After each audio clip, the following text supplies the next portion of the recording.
कितनी मनमोहक यहाँ तुमसे मिलन की बेला, अतीन्द्रिय सुख का सागर है तेरा परिलोक सुहेला।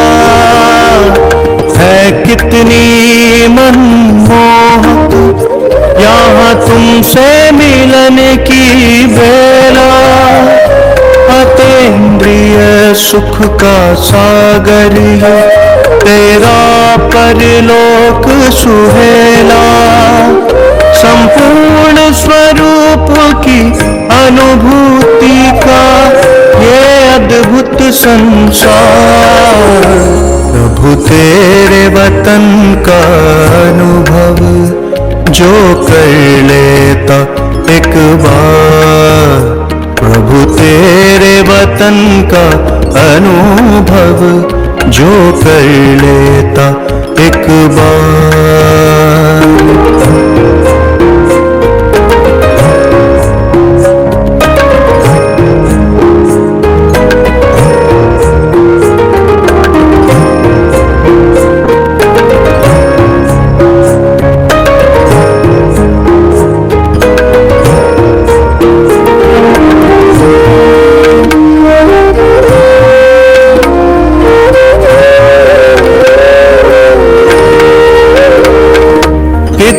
भव्य और उज्ज्वल ये तेरा परम आकाश, इसी लोक में करती रूहें सर्वोत्तम एहसास। कितना भव्य और उज्ज्वल ये तेरा परम आकाश, इसी लोक में करती रूह सर्वोत्तम एहसास।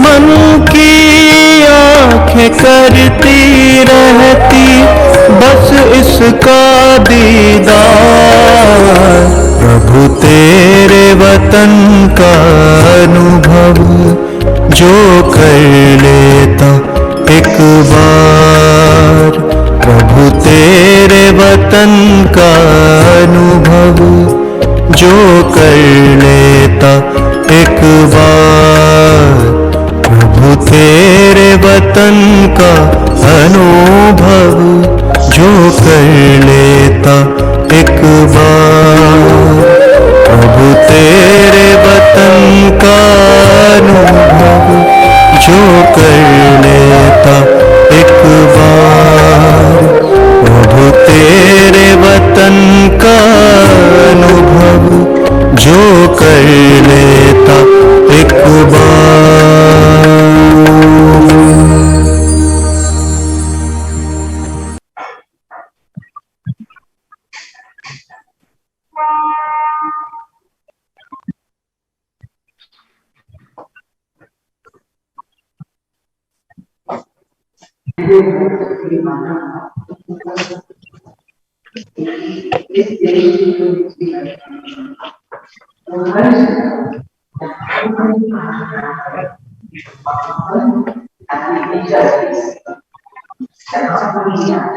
ओम शांति। आज वार्तालाप की 27 तारीख के अव्यक्त महावाक्य है। डिवाइस डेट है 7 मार्च 1990। टाइटल है मुरली का रूलिंग तथा कंट्रोलिंग पावर से स्वराज्य की प्राप्ति। रूलिंग तथा कंट्रोलिंग पावर से स्वराज्य की प्राप्ति।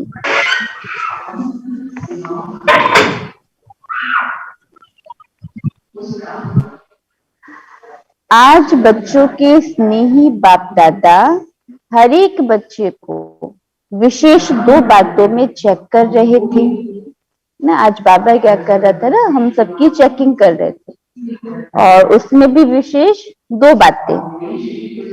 तो क्या था आगे सुनते हैं। स्नेही का प्रत्यक्ष स्वरूप बच्चों को संपन्न और संपूर्ण बनना है। माने इसका मतलब ये हुआ कि बाबा हमसे इतना स्नेह करते हैं, तो उसका रिटर्न हमको क्या करना है कि हमको संपन्न, कंप्लीट, संपूर्ण, बिल्कुल भर कंप्लीट बनना है। हर एक में रूलिंग पावर और कंट्रोलिंग पावर कहाँ तक आई है, आज यह देख रहे थे। अब रूलिंग पावर कहा किस पे रूल करेंगे, तो बाबा कहता है जैसे शरीर की स्थूल कर्मेंद्रियां आत्मा के कंट्रोल से चलती हैं, जब चाहें, जैसे चाहें और जहां चाहें वैसे चला सकते हैं और चलाते रहते हैं। कंट्रोलिंग पावर भी है, जैसे हाथ पांव स्थूल शक्तियां हैं, ऐसे मन बुद्धि संस्कार आत्मा की सूक्ष्म शक्तियां हैं ना। हम अपने अकॉर्डिंगली अपने हाथ को, पैर को चला सकते हैं, कंट्रोल कर सकते हैं। तो बाबा ने कहा कि जैसे ये स्थूल शक्तियां हैं, इनको हम रूल करके कंट्रोल करते हैं, ऐसे ही मन बुद्धि संस्कार आत्मा की ये सूक्ष्म शक्तियां हैं। सूक्ष्म शक्तियों के ऊपर कंट्रोल करने की पावर, अर्थात मन बुद्धि को, संस्कार को जब चाहे, जहां चाहे, जैसे चाहे, जितना समय चाहे, ऐसे कंट्रोलिंग पावर, रूलिंग पावर आई है ना। सपोज करिए कोई थॉट आया, अब ये थॉट तो आ गया, अब वो थॉट चाहिए नहीं, तो बाबा ने कहा कि हम अपने अकॉर्डिंगली उसको कंट्रोल कर सके कि अभी ये थॉट नहीं चाहिए, उसको हम स्टॉप कर दें, और जो थॉट चाहिए हम वही थॉट लेकर के आ जाए। जो भी हमारे संस्कार है, स्वभाव संस्कार, किसी से कुछ हमारी बातचीत हो रही है, वहां पे हमारे जो व्यूज है वो मैच नहीं कर रहे, तो हम इरिटेट ना हो करके उसको कंट्रोल कर लें। तो बाबा ने कहा कि ऐसी कंट्रोलिंग पावर और रूलिंग पावर आई है, क्योंकि इस ब्राह्मण जीवन में मास्टर ऑलमाइटी अथॉरिटी बनते हैं। इस समय की प्राप्ति सारा कल्प राज्य रूप और पुजारी के रूप में चलती रहती है। जितना ही आधा कल्प विश्व की राज्य सत्ता प्राप्त करते हो, उस अनुसार ही जितना शक्तिशाली राज्य पद व पूज्य पद मिलता है, उतना ही भक्ति मार्ग में भी श्रेष्ठ पुजारी बनते हैं ना। जितना हमारा सतयुग में पद ऊंचा होगा, उस हिसाब से फिर द्वापर से हम पूजा करने लगे ना, फिर द्वापर भी उस पर डिपेंड करता है। भक्ति में भी श्रेष्ठ आत्मा की मन बुद्धि संस्कारों के ऊपर कंट्रोलिंग पावर रहती है। भक्तों में भी नंबरवार शक्तिशाली भक्त बनते हैं, अर्थात जिस इष्ट की भक्ति करनी चाहे, जितना समय चाहे, जिस विधि से करना चाहे, ऐसे भक्ति का फल, भक्ति की विधि, प्रमाण, संतुष्टता, एकाग्रता, शक्ति और खुशी को प्राप्त करते हैं। ये केवल ज्ञान मार्ग की बात नहीं होती, भक्ति में भी तो ऐसे ही होता है ना कि हम जिसकी जो भक्ति कर रहा है, तो जितना समय बैठ करके उनकी भक्ति कर सके, मंत्र चैंटिंग कर सके, उनको एकाग्रता से याद कर सके, तो बाबा ने क्या कहा फिर कैसे मिलता है, जब संतुष्टता, एकाग्रता, शक्ति और खुशी। लेकिन राज्य पद और भक्ति की शक्ति की प्राप्ति का आधार ये ब्राह्मण जन्म है, और दोनों ही चीज का कहाँ है, इस संगम युग पर ये ब्राह्मण जीवन है ना। ये अगर फाउंडेशन को हम जैसा बनाएंगे वैसी पूरी बिल्डिंग बनेगी। तो यहाँ अभी हमको फाउंडेशन को स्ट्रॉन्ग करना है, फाउंडेशन में कंट्रोलिंग पावर, रूलिंग पावर भरनी है, जो आज बाबा की अपनी मुरली में बता रहे हैं। तो इस संगम युग का छोटा सा एक जन्म सारे कल्प के सर्व जन्मों का आधार है। जैसे राज्य करने में विशेष बनते हो, वैसे ही भक्त भी विशेष बनते हो, साधारण नहीं। कि सत्युग में भी हम विशेष बनते हैं, तो फिर जो हमको द्वापर में हम पुजारी बने, भक्त बने, तो उसमें भी हम विशेष बनते हैं। भक्त माला वाले भक्त अलग हैं, लेकिन आपे ही पूज्य, आपे ही पुजारी आत्माओं की भक्ति भी विशेष है। तो आज बाप दादा बच्चों के इस मूल आधार जन्म को देख रहे हैं ना। तो ये हमारा ये बर्थ है, तो ये बहुत ज्यादा ही इम्पोर्टेंट रखता है हमारे पूरे कल्प की लाइफ के लिए। जैसा ये ब्राह्मण जन्म का में फाउंडेशन भरेंगे, जो जो बातें इसमें डालेंगे, उस अनुसार पूरा जो 5000 इयर्स का साइकिल है वो डिपेंड करता है।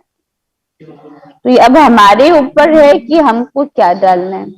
जैसे ही कोई हम सीड को सो करते हैं, तो उसमें कितना हमको मैन्योर डालना है, कितना वाटर डालना है, तो पूरा देखभाल फाउंडेशन के टाइम हम करते हैं। तो जैसा देखभाल फाउंडेशन के समय करते हैं, उस अनुसार हमारा जो पौधा बनता है, वो ट्री बनता है, फिर उसमें से जो फ्लावर आते हैं, फ्रूट्स आते हैं, तो उन्हीं बातों पर डिपेंड करते हैं। अगर फाउंडेशन के समय हम उसमें कुछ भी ना करें, तो हमको वो रिजल्ट नहीं मिलता। तो ये बात बता रहे हैं आज। आदि से अब तक ब्राह्मण जीवन में रूलिंग पावर, कंट्रोलिंग पावर सदा और कितनी परसेंट में रही, इसमें भी पहले अपनी ही सूक्ष्म शक्तियों की रिजल्ट को चेक करो। रिजल्ट में क्या दिखाई देता है? इन विशेष 3 शक्तियों मन, बुद्धि, संस्कार पर कंट्रोल हो, तो इसको ही स्वराज्य अधिकारी कहा जाता है। तो ये सूक्ष्म शक्तियां ही स्थूल कर्मेंद्रियों को संयम और नियम से चला सकती हैं। रिजल्ट क्या देखी? अब बाबा ने कहा जो ये सूक्ष्म शक्तियां मन, बुद्धि, संस्कार, ये स्थूल कर्मेंद्रिय यानी हाथ, ये हमारे हैंड्स हो गए, पैर हो गए, उसको ही अकॉर्डिंगली चला सकते हैं। अब कैसे? जैसे कि अगर हमको स्ट्रेट बैठना है, तो अगर हमारा मन बुद्धि बहुत हिलता है, चंचल है मन, हम कंसंट्रेट नहीं कर पाते हैं, तो जो ये शरीर भी, ये भी हिलता जुलता रहेगा, इसमें भी हम कंसंट्रेट होकर नहीं बैठ पाएंगे। जब मन बुद्धि में कंसंट्रेशन है, एकाग्रता है, हम स्टिल हैं, तो शरीर भी हमारा स्टिल होगा। तो बाबा ने ये बात बताई। तो फिर कहते हैं कि रिजल्ट क्या देखी? तो जब, जहां और जैसे, इन तीनों बातों में अभी यथाशक्ति है। सर्वशक्ति नहीं है, लेकिन यथाशक्ति है, जिसको डबल विदेशी अपनी भाषा में समथिंग अक्षर यूज करते हैं। ये सर्व शक्तियां नहीं है, कुछ कुछ शक्ति हैं, तो समथिंग। तो इसको ऑलमाइटी ऑथोरिटी कहेंगे। माइटी तो हैं, लेकिन ऑल हैं, शक्तिशाली हैं, मगर ऑल सर्वशक्तियां हैं। वास्तव में इसको ही ब्राह्मण जीवन का फाउंडेशन कहा जाता है, जिसका जितना स्व पर राज्य है, अर्थात स्व को चलने और सर्व को चलाने की विधि आती है, वही नंबर आगे लेता है। इस फाउंडेशन में अगर यथाशक्ति है, तो ऑटोमेटिकली नंबर पीछे हो जाता है ना। अगर सर्व है तो आगे जाएंगे, और अगर समथिंग समथिंग कुछ शक्तियां हैं, तो क्या हो जाएगा? हम पीछे चले जाएंगे।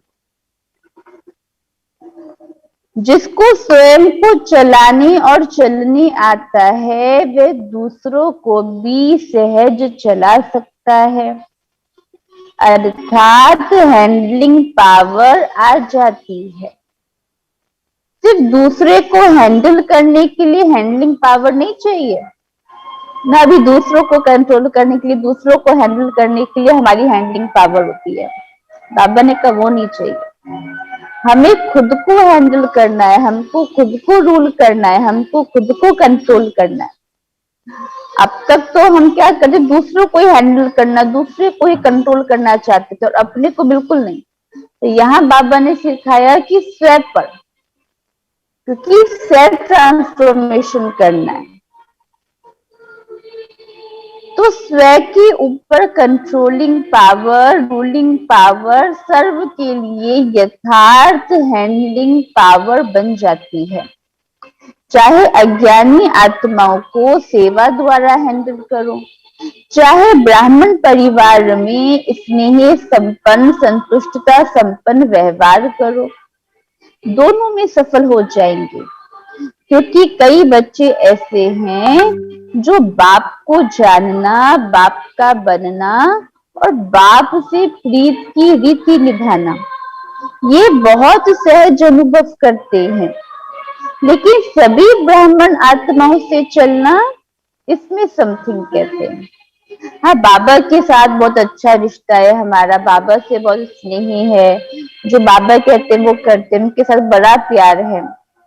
मगर जो भी संबंध संपर्क में हमारे सोल्स आती हैं, उनके साथ अच्छे से चलने में कहीं कहीं प्रॉब्लम आ जाती है, जिसको कहते हैं समथिंग। बाबा कहता है इसका कारण क्या? बाप से निभाना सहज क्यों लगता है? क्योंकि दिल का प्यार अटूट है, प्यार में निभाना सहज होता है। जिससे प्यार होता है उसका कुछ शिक्षा का इशारा मिलना भी प्यारा लगता है, और सदैव दिल में अनुभव होता है कि जो कुछ कहा मेरे कल्याण के लिए कहा, क्योंकि उसके प्रति दिल की श्रेष्ठ भावना होती है ना, जिससे अटूट प्यार है, दिल का प्यार है। अगर हम कुछ कहेंगे तो हमें ये लगेगा ना कि हाँ ये मेरा अच्छा चाहते हैं, कि मुझ में कोई कमी ना रहे, मैं यहाँ पे करेक्शन कर लूं। तो जैसे आपके दिल में उनके प्रति श्रेष्ठ भावना है, वैसे ही आपकी शुभ भावना का रिटर्न दूसरे द्वारा भी प्राप्त होता है। कि हम किसी को शुभ भावना देंगे तो वहां से भी रिटर्न हमको गुड विशेस मिलेंगे। जैसे गुंबज में आवाज करते हो तो वही आवाज लौटकर आपके पास आती है। तो जैसे बाप के प्रति अटूट, अखंड, अटल प्यार है, श्रेष्ठ भावना है, निश्चय है, ऐसे ब्राह्मण आत्माएं नंबरवार होते हुए भी आत्मिक प्यार अटूट, अखंड है। वैरायटी चलन, वैरायटी संस्कार देखकर प्यार करते हैं तो वह अटूट और अखंड नहीं होता है। किसी भी आत्मा के अपने प्रति व दूसरों के प्रति चलन अर्थात चरित्र व संस्कार दिल पसंद नहीं होंगे तो प्यार की परसेंटेज कम हो जाती है ना। क्योंकि हम कहाँ पर हैं? हम पृथ्वी पर हैं ना, और पृथ्वी कैसा है, अर्थ का शेप कैसा है, स्फेरिकल माना राउंड है। तो जो हम रेडिएट करेंगे वो ही घूमकर फिर कैसे आएगा, हमारे पास आएगा। तो अगर हम सबके लिए गुड विशेस है ना, दिल का वो लव वाली फीलिंग्स वाइब्रेट करेंगे, रेडिएट करेंगे, तो वो क्या होगा, रिटर्न में हमारे पास ही आना है। तो वही बाबा आज बता रहे हैं, किसी भी आत्मा के अपने प्रति व दूसरों के प्रति चलन अर्थात चरित्र व संस्कार दिल पसंद नहीं होंगे तो प्यार की परसेंटेज कम हो जाती है। लेकिन आत्मा का श्रेष्ठ आत्मा के भाव से आत्मिक प्यार उसमें परसेंटेज नहीं होती ना। हमारे लिए सब एक समान, और सबके लिए ये श्रेष्ठ आत्मा है, उस भाव से हम सबको देखें।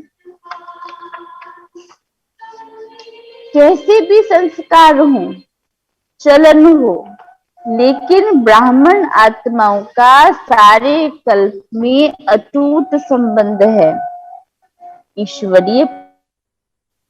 बाप ने हर आत्मा को विशेष चुनकर ईश्वरीय परिवार में लाया है। अपने आप नहीं आए, बाप ने लाया है। हमको चूज भी किसने किया? हमारी सिलेक्शन किसने करी? स्वयं भगवान ने सिलेक्शन करी। तो जो भी, जिनको भी भगवान ने सिलेक्ट करा है, तो वो कोई ऐसे वैसे तो नहीं है ना, कुछ तो कुछ ना विशेषता है कि जो स्वयं भगवान ने उनको सिलेक्ट किया। तो वही बाबा कहते हैं, तो बाप को सामने रखने से हर आत्मा से भी आत्मिक अटूट प्यार हो जाता है। किसी भी आत्मा की कोई बात आपको पसंद नहीं आती, तब ही प्यार में अंतर आता है। उस समय बुद्धि में यही रखो कि इस आत्मा को बाप ने पसंद किया है।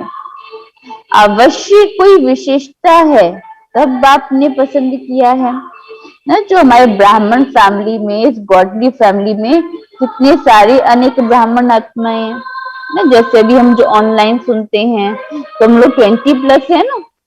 तो यहाँ पे सब क्या है? सिलेक्शन ऑफ गॉड है, कोई ना कोई विशेषता है। तो वो बात सामने रख करके हम लोगों के संबंध संपर्क में आए, उनसे मिले, तो क्या होगा? तो वो जो कभी कभी वैसी फीलिंग आ जाती है, वो खत्म हो जाएगी और सबसे वो दिल का प्यार रहेगा। किसी भी आत्मा की कोई बात आपको पसंद नहीं आती, तभी प्यार में अंतर आता है।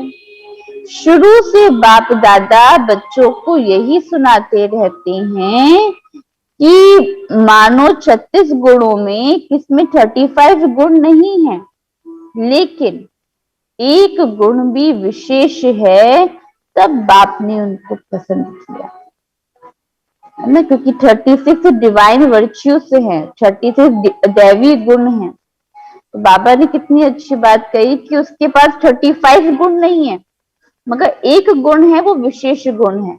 और उसी गुण के आधार पर उसको स्वयं भगवान ने सिलेक्ट किया। बड़ी बात है ना। बाप ने उनके 35 अवगुण देखे, वह एक ही गुण देखा। क्या देखा ना? बाबा पूछ रहे हैं कि क्या देखा बाबा ने उनमें? सबसे बड़े से बड़ा गुण व विशेषता बाप को पहचानने की बुद्धि, बाप के बनने की हिम्मत, बाप से प्यार करने की विधि है, जो सारे कल्प में धर्म पिताओं में भी नहीं थी, राज्य नेताओं में भी नहीं, धनवानों में भी नहीं, लेकिन उस आत्मा में है। बाप आप सबसे पूछते हैं कि आप जब बाप के पास आए तो क्या गुण संपन्न होके आए थे? इतनी बड़ी विशेषता तो है कि उन्होंने भगवान को पहचाना, भगवान का बनने की हिम्मत रखी ना। बड़े बड़े धर्म नेताएं हैं, पॉलिटिक्स में जो भी सब बड़े बड़े हैं, बहुत धनवान हैं, वो भगवान को नहीं पहचान पाए, मगर हम लोगों ने भगवान को पहचान लिया। तो ये तो हम सबके अंदर एक विशेष बात है ना। बाबा पूछ रहा है कि जब बाबा के हम बने थे, आए थे, तो हम कैसे थे ना? एकदम बिल्कुल परफेक्ट थे क्या हम जब हम फर्स्ट डे आए? अभी तो हम अपने पे काम कर रहे हैं ना, अपना ट्रांसफॉर्मेशन कर रहे हैं, हमारे अंदर जो चेंजेस हैं वो लेकर के आ रहे हैं। तो मगर जब पहली पहली बार हम बाबा के बने थे, तो हम देखे कि हमारी पैकेजिंग कैसी थी। कई सारे डिफेक्टिव पीस थे। कहीं जो एक्सपोर्ट इम्पोर्ट हाउस होते हैं, तो जो जहाँ पे अल्टर होता है, डिफेक्ट होता है, तो वो पीस रिजेक्ट कर देते हैं। तो यहाँ बाबा ने रिजेक्ट नहीं किया, बाबा ने वो एक क्वालिटी देखी, ये बात तो है, और उसी क्वालिटी को देख करके बाबा ने हमको सिलेक्ट किया। बाप ने आपकी कमजोरियों को देखा क्या? हिम्मत बढ़ाई है ना कि आप ही मेरे थे, हैं और सदा बनेंगे, तो फॉलो फादर करो ना। तो आज हम पूरा दिन यही होमवर्क करेंगे कि हमारे कांटेक्ट में आज जो भी सोल आएंगी, नहीं ये नहीं कि केवल ब्राह्मण सोल ही कांटेक्ट में है, जो भी कोई आत्माएं हमारे कांटेक्ट में आएंगी, हम हर एक की क्वालिटीज को देखेंगे आज ना, उनके अंदर जो वर्च्यूज है उनको देखेंगे। एक तो होगा ना, उसको देखेंगे और उसी गुण को देख करके उनके हम क्लोज हैं। क्लोज माना कि यहाँ पे जो नेगेटिविटी है तो वो उसको चेंज करके गुड विशेष उसमें कन्वर्ट कर देंगे, तो हर एक के लिए वो आत्मिक प्यार हो जाएगा। तो बाबा ने आगे कहा, जब विशेष आत्मा समझ किसी को भी देखेंगे, संबंध संपर्क में आएंगे, तो बाप को सामने रखने से आत्मा में स्वतः ही आत्मिक प्यार इमर्ज हो जाता है। आपके स्नेह से सर्व के स्नेही बन जाएंगे और आत्मिक स्नेह से सदा सभी द्वारा सद्भावना सहयोग की भावना स्वतः ही आपके प्रति दुआएं के रूप में प्राप्त होंगी। इसको कहते हैं रूहानी यथार्थ श्रेष्ठ हैंडलिंग। बाप दादा आज मुस्कुरा रहे थे। बच्चों में 3 शब्दों के कारण कंट्रोलिंग पावर, रूलिंग पावर कम हो जाती है। वह 3 शब्द हैं, वाई माना क्यों, व्हाट माना क्या, वांट माना चाहिए। वाई, व्हाट एंड वांट, ये 3 शब्द खत्म कर एक शब्द बोलो। वाई आए तो एक शब्द बोलो वहा, व्हाट शब्द आए तो भी बोलो वहा। वहा शब्द तो बोलना आता है ना, वहा बाबा, वहा मैं और वहा ड्रामा। सिर्फ वहा बोलो तो ये 3 शब्द खत्म हो जाएंगे ना, कि ऐसा क्यों हुआ, अरे क्या किया, हमें ये चाहिए, हमें रिस्पेक्ट चाहिए, हमको प्यार चाहिए। तो ये शब्द कब खत्म होंगे? इन शब्द की जगह हम क्या कर दें, रिप्लेस कर दें किसमें, वहा में। उस दिन भी सुनाया ना कि बाप दादा ने कौन सा खेल देखा। आप लोगों का एक चित्र पहले का बना हुआ है जिसमें दिखाया है योगी योग लगा रहा है, बुद्धि को एकाग्रचित कर रहा है, बैलेंस रख रहा है। बैलेंस की तराजू दिखाई है, जितना बुद्धि का बैलेंस करता उतना कोई बंदर आकर बैठ जाता। इन तीनों बातों के बंदर आ जाते हैं तो बैलेंस क्या होगा? रियल बंदर नहीं, बाबा ने उन बातों को बंदर से वो करा, हलचल हो जाएगी, बैलेंस नहीं रहेगा।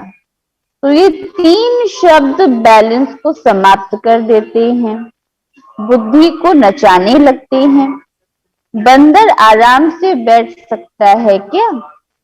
और कुछ नहीं हो तो पूंछ को ही हिलाता रहेगा। तो इसमें भी बैलेंस ना होने के कारण बाप द्वारा हर कदम में जो दुआएं मिलती हैं वह आत्मिक स्नेह कारण परिवार द्वारा जो दुआएं मिलती हैं उसमें वंचित हो जाते ना। जब माना कुछ भी ऐसे क्वेश्चंस आ रहे हैं तो क्या हो रहा है, बुद्धि में हलचल हो रही है ना, हिल रहे हैं, हम स्टिल नहीं है, तो वहां पे हम वो बैलेंस नहीं बना पाएंगे। बैलेंस का बनता जब स्टिल होते हैं, तभी जो बैलेंस बनाने वाले होते हैं वो कुछ हिलाते नहीं, वो जब स्टिल होते हैं तभी वो बैलेंस बना पाते हैं। तो यहाँ पे किसका बैलेंस बनाना है? यहाँ पे अपनी बुद्धि का बैलेंस बनाना है। तो बाबा ने क्या कहा, ये 3 शब्द बैलेंस को समाप्त कर देते हैं, बुद्धि को नचाने लगते हैं। तो इन तीनों शब्दों को ही हमें खत्म करना है। जैसे बाप से संबंध रखना आवश्यक है, ऐसे ईश्वरीय परिवार से संबंध रखना भी अति आवश्यक है। सारे कल्प में नंबर 1 आत्मा ब्रह्मा बाप और ईश्वरीय परिवार के संबंध संपर्क में आना है। ऐसे नहीं समझना अच्छा बाप तो हमारा है, हम बाप के हैं। यह भी पास विद ऑनर की निशानी नहीं है, क्योंकि आप सन्यासी आत्मा नहीं हो, ऋषि मुनि की आत्माएं नहीं हो, विश्व से किनारा करने वाले नहीं हो, लेकिन विश्व का सहारा बनने वाली आत्माएं हो। विश्व किनारा नहीं, विश्व कल्याणकारी हो। ब्राह्मण आत्माओं की तो बात छोड़ो, लेकिन प्रकृति को भी परिवर्तन करने के सहारे आप हो। परिवार के अविनाशी प्यार के धागे के बीच से निकल नहीं सकते हो। विजयी रतन प्यार के धागे के बीच से निकल नहीं सकते।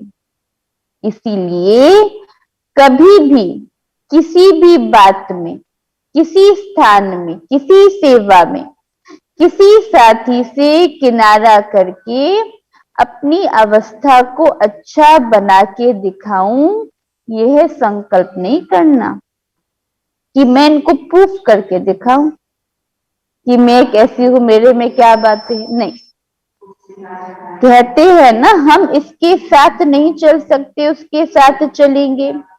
इस स्थान पर उन्नति नहीं होगी, दूसरे स्थान पर होगी। इस सेवा में विघ्न है, दूसरी सेवा में अच्छा होगा। यह सब किनारा करने की बातें हैं। माना क्या, हमारा कोई संस्कार है, हमारा किसी के साथ क्लैश हो रहा है, तो हम कहेंगे हम, मेरा इनके साथ नहीं जमता है, मैं दूसरे के साथ मिलके काम करूँ। तो मगर मेरा तो संस्कार तो मेरे साथ ही रहा ना, मैं दूसरे के साथ भी काम करूंगी तो भी वो होगा। मेरा जो पुराना स्वभाव संस्कार था वो तो चेंज नहीं हुआ ना। क्या पता सेकंड सोल के साथ अच्छा हो जाए, कोई थर्ड सोल के कांटेक्ट में आऊंगी तो वहां पे फिर से क्लैशेस हो जाए। तो इसीलिए हमको वो संस्कार को ही चेंज करना है, किनारा नहीं, हमें लोगों से किनारा नहीं करना, हमको अपने संस्कार को ही चेंज करना है। अगर एक बार ये आदत अपने में डाली तो ये आदत आपको कहाँ भी टिकने नहीं देगी, बुद्धि को एकाग्र करने नहीं देगी, क्योंकि बुद्धि को बदलने की आदत पड़ गई। यह भी कमजोरी गिनी जाएगी, उन्नति नहीं गिनी जाएगी। सदैव अपने में शुभ उम्मीदें रखो, ना उम्मीद नहीं बनो। जैसे बाप ने हर एक बच्चे में शुभ उम्मीदें रखी, कैसे भी हैं, बाप लास्ट नंबर से भी कभी दिल शिकस्त नहीं बने, सदा ही उम्मीद रखी। जो भी बाबा के बच्चे बनते, हर एक के प्रति बाबा का यही है ना कि सब नंबर बन जाए, सब आगे जाए, किसी के लिए भी ना उम्मीद नहीं हुए।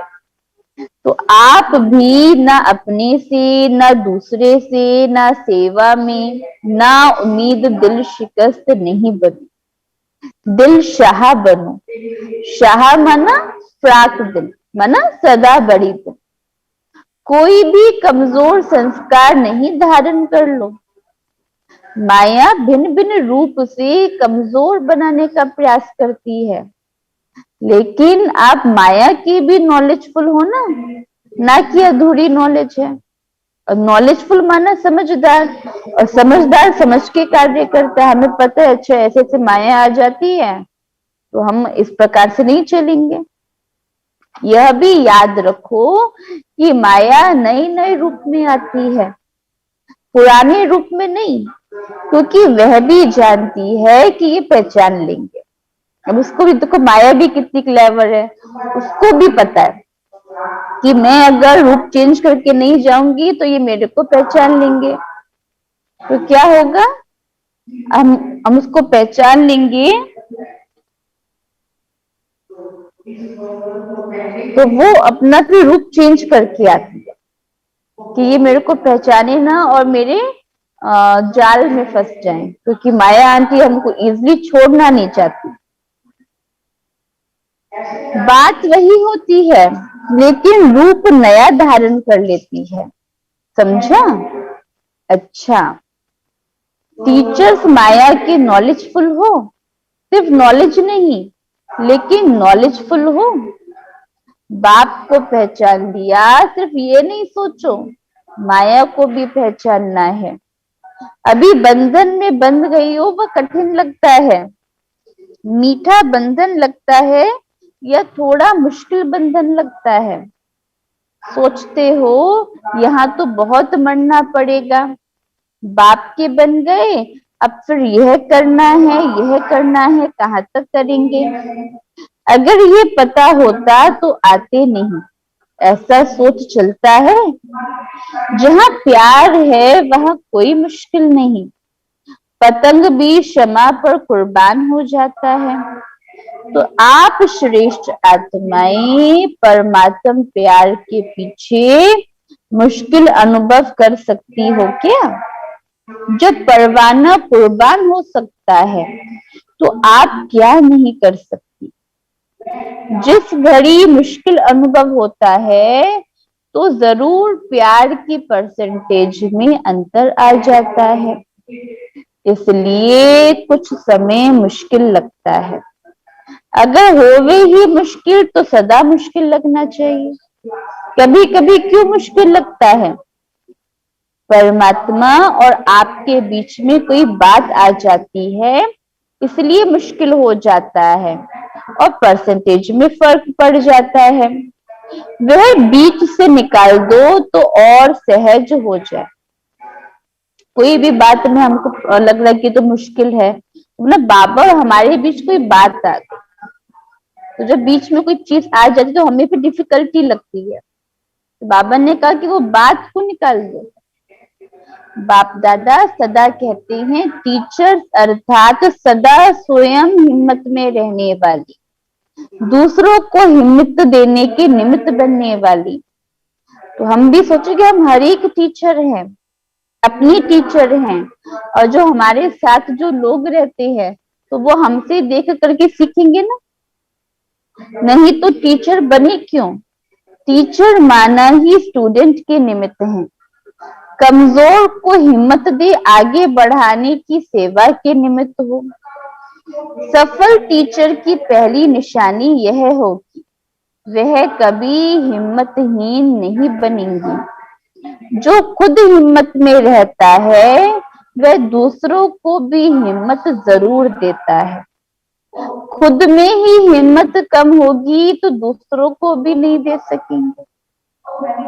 अच्छा, चारों ओर के हिम्मते बच्चे मददे बाप के अधिकार को अनुभव करने वाले, सदा स्वराज की शक्तियों को हर समय प्रमाण प्रयोग में लाने वाले, सदा बाप और सर्व आत्माओं के अटूट स्नेही, सदा हर कार्य में संबंध संपर्क में वाह वाह के गीत गाने वाले, ऐसे ऑलमाइटी ऑथोरिटी बच्चों को बाप दादा का याद प्यार और नमस्ते। हम रूहानी बच्चों की रूहानी बाप को याद प्यार, गुड मॉर्निंग, नमस्ते बाबा, नमस्ते। तो आज की मुरली से क्या होमवर्क लेंगे? पहला कि हम हर एक की विशेषता देखेंगे। आज हमारे कांटेक्ट में जो भी आएगा हम उस सोल की कोई ना कोई वो क्वालिटी को देखेंगे, है ना, उसकी एक क्वालिटी को देख करके चलेंगे। और दूसरा होमवर्क है कि हम कोई भी वो वाले 3 शब्द का करेंगे, वाई क्यों, व्हाट क्या, और वांट चाहिए नहीं। हमें किसी से प्यार नहीं चाहिए, हम तो खुद हम प्यार के स्वरूप है, हम प्रेम स्वरूप है, तो हम तो लोगों को प्यार देंगे। और ये तो हमें पता है बाबा ने क्या कहा कि जो देंगे वो रिटर्न आपके पास ही आएगा, है ना। तो ये हम 3 शब्द को खत्म करके क्या बोलेंगे, वहा। वहा में वहा बाबा एंड वहा ड्रामा। तो वंडरफुल है ना, वहा माना वंडरफुल। तो ये बात का टेंशन देंगे। और तीसरा होमवर्क हम ये लेंगे कि हम अपनी खुद की टीचर बने। अपनी खुद की टीचर बन करके चलेंगे तो देखेंगे कि देखो क्या होता है। हम वैसे टीचर नहीं है, हम आप घर में रहते हो, मगर आप जब इस घर में इस नॉलेज में चल रहे हैं तो आपके फैमिली के जो मेंबर्स हैं उनके तो टीचर आप हुए ना। उनको सब बातें कहाँ से आएंगी, आपसे ही तो आएंगी। कोई भी ऐसा सिचुएशन आई, कोई ऐसा सर्कमस्टांस आया, उस समय आप बहुत हिम्मत के साथ रहे, बहुत कामली सिचुएशन को फेस किया, तो वो शक्ति आप उनमें भी ट्रांसफर कर रहे हैं, भर रहे हैं। तो ऐसा टीचर बन करके चलेंगे। और ये देखना कि हर एक के प्रति गुड विशेष, शुभ भावना, ये श्रेष्ठ भावना, और सबके लिए वो सोल लेवल का लव हो, तो वो रेडिएट होकर आपके पास ही आएगा।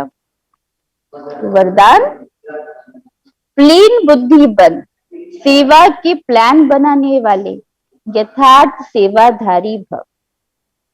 प्लेन बुद्धि बन, सेवा के प्लान बनाने वाले, यथार्थ सेवाधारी भव। यथार्थ सेवाधारी उन्हें कहा जाता है जो स्वयं की और सर्व की सेवा साथ साथ करते हैं। अब सबकी सेवा करने के चक्कर में खुद की सेवा ना करे तो वो भी गड़बड़ हो जाएगा। तो स्वयं की सेवा और सर्व की सेवा साथ साथ। स्वयं की सेवा में सर्व की सेवा समाई हुई हो, ऐसे नहीं दूसरों की सेवा करो और अपनी सेवा में अलबेले हो जाओ। अपनी सेवा माना कि अपने संस्कारों का परिवर्तन, अपने अंदर शक्ति भरना, बल भरना। सेवा में सेवा और योग दोनों ही साथ साथ हो। इसके लिए प्लेन बुद्धि बन करके सेवा के प्लान बनाओ। जब यहाँ से हम प्लेन होंगे ना, खाली होंगे, तो बाबा हमको जो टचिंग देना चाहता है वो हम इजिली कैच कर सकेंगे। यहाँ पे रश नहीं होगा तो हमको खुद क्रिएटिव आइडिया आएंगे। प्लेन बुद्धि अर्थात कोई भी बात बुद्धि को टच ना करे सिवाय निमित्त और निर्माण भाव के। अब हलचल में कब आती है बुद्धि, प्लेन कब नहीं होती, जब किसी की कोई बात हमको लग जाती है, हम फीलिंग में आ जाते हैं, है ना। हद का नाम हद का मान नहीं, लेकिन निर्माण, यही शुभ भावना और शुभ कामना का बीज है। तो शुभ भावना शुभ कामना कैसे आएंगी, जब हम एकदम निर्माण होके रहेंगे। कोई भी हमको मान नेम फेम नहीं चाहिए, है ना। स्लोगन, ज्ञान दान के साथ साथ गुण दान करो तो सफलता मिलती रहेगी ना। अभी सबको हम ये ज्ञान की पॉइंट सुनाते हैं तो ज्ञान का दान कर रहे हैं ना, मगर बाबा ने कहा गुणों का दान भी करो। तो गुणों का दान ऐसे नहीं करना, कोई आपके सामने गुस्सा कर रहा है तो कहो कि नहीं देखो आप अपने अंदर शीतलता का गुण धारण करो, तो ऐसे दान नहीं करना होता। गुणों का दान कैसे होगा, जब हम खुद उस गुण को, उस क्वालिटी को प्रैक्टिस करें। कोई हमको देखे, अच्छा हम इनसे झगड़ा करा, इनके सामने गुस्सा किया, मगर ये तो एकदम काम रहे और मुस्कुराते रहे, तो ऐसे करके वो गुणों का दान हो जाएगा। वो गुण हमसे खुद ही ले लेंगे। तो गुणों का दान ऐसे करना, जो अब तक हम करते थे ना, बीच बीच में हर एक को करेक्शन देना, नहीं नहीं आप थोड़ा सा टॉलरेट किया करो, थोड़ा सहन किया करो, तो वो तो फिर और ही गुण लेने के बजाय और ही भड़क जाते थे कि आप हमको करेक्शन देते हो। तो बाबा ने तो नया तरीका बताया कि कैसे गुणों का दान करना है। अच्छा, ओम शांति। तो रूलिंग पावर और कंट्रोलिंग पावर, तो कैसे हमारे जो मन बुद्धि संस्कार है उसको कैसे रूल करना है, कैसे कंट्रोल करना है ना, कौन सा थॉट चाहिए, क्या करना है क्या नहीं करना है, कितने समय तक कौन सा थॉट चाहिए, अभी वो थॉट नहीं चाहिए, तो उसको रूल अपने खुद के, इनके अपनी जो कर्मेंद्रियां हैं इनके रूलर बन करके इनको कंट्रोल कर सके। तो ऑटोमेटिक हमारी जो स्कूल यानी ये हमारी जो बॉडी के ऑर्गन्स होते हैं इनके भी हम इनको भी अपने अकॉर्डिंगली कंट्रोल कर पाए। अच्छा, ओम शांति। ओम शांति दीदी। ओम शांति। ओम शांति। ओम शांति। ओम शांति। ओम शांति। ओम शांति। ओम शांति। ओम शांति। ओम शांति। Meditation.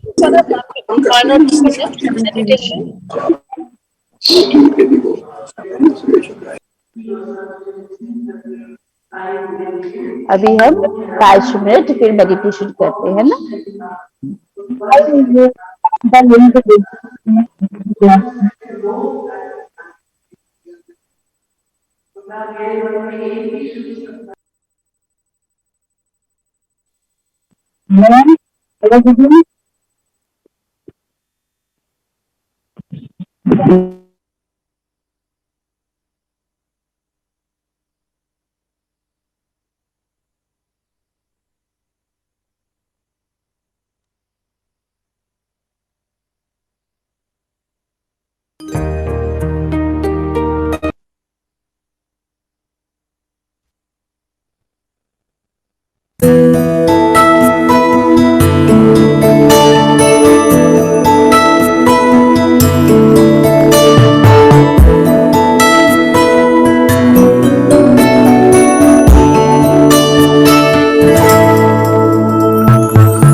सदा महफूज हुए हैं दाता तेरी याद में, बिन मांगे सब कुछ है पाया, क्या मांगू फरियाद में।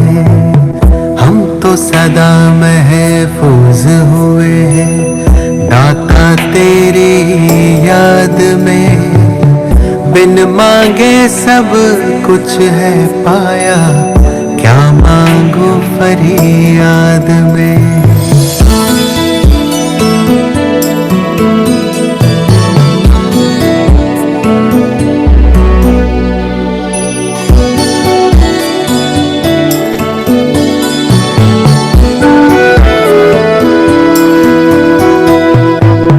तू ही समझता दिल को हमारे, करता मेरी हिफाजत है, तुझ पर ही तो हक है सारे, तू ही मेरी ताकत है। तू ही समझता दिल को हमारे, करता मेरी हिफाजत है, तुझ पर ही तो हक है सारे, तू ही मेरी ताकत है। तू ही सबसे पहले दिल में, बाकी सब है बाद में। हम तो सदा महफूज हुए हैं भगवन तेरी याद में। तू ही सबसे पहले दिल में, बाकी सब है बाद में। हम तो सदा महफूज हुए हैं भगवन तेरी याद में।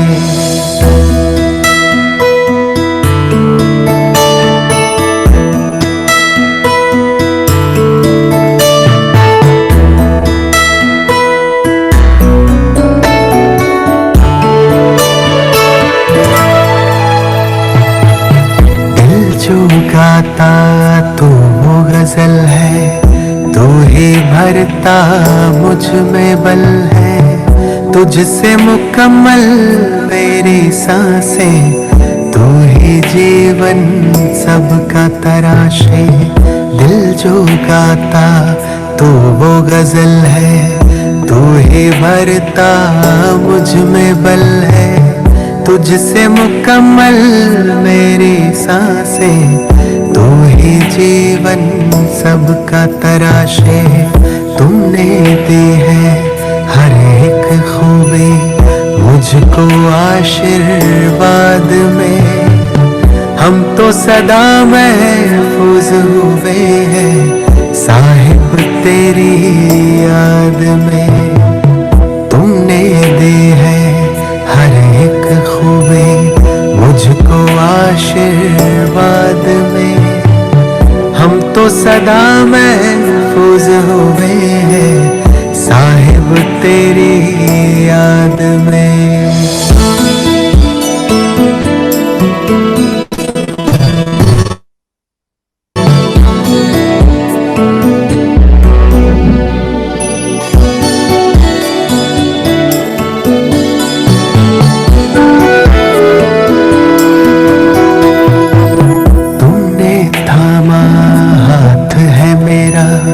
इस बदलते दौर में तू ही मेरे मन का सुकून है दुनिया के इस शोर में। तुमने थामा हाथ है मेरा इस बदलते दौर में। तू ही मेरे मन का सुकून है दुनिया के इस शोर में। पाए हैं तुमसे सभी खजाने मैंने जायदाद में। हम तो सदा महफूज हुए हैं ईश्वर तेरी याद में। पाए हैं तुमसे सभी खजाने मैंने जायदाद में।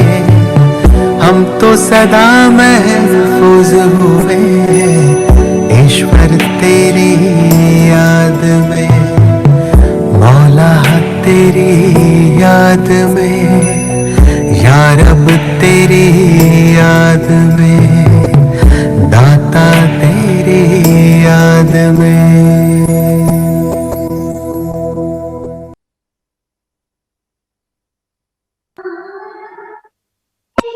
शांति। और आज हमारी दादी जानकी जी का भी मेमोरियल डे है, स्मृति दिवस है आज। आज उनको भी 2 साल हो गए हुए। तो उनका भी स्लोगन था सच्चाई, सफाई, सादगी। सच्चाई यानी कि जितना हम अपने आप से सच्चे, अपने आप से सच्चे कैसे कि हमको पता है कि हमारे में क्या क्या कमजोरियां हैं और उनका हम परिवर्तन करें। ये ना देखें कि वो उसकी गलती थी तो ऐसा हुआ, नहीं। अपने आप से सच्चाई कि हाँ मेरे में ये कमी थी, मैं यहाँ पर अपने पे काम करूं। उतना ही सफाई, अंदर की सफाई, जो मन के विचार हैं वो शुद्ध हों, एकदम शुभ हों हर एक के प्रति। और उतना ही सादगी ना, हमारे मन वचन कर्म में हम बिल्कुल सिंपल। तो इसको भी अपने जीवन में हम अप्लाई करें। अच्छा, ओम शांति। ओम शांति दीदी। ओम शांति दीदी। शांति। ओम शांति। ओम शांति। ओम शांति दीदी। ओम शांति।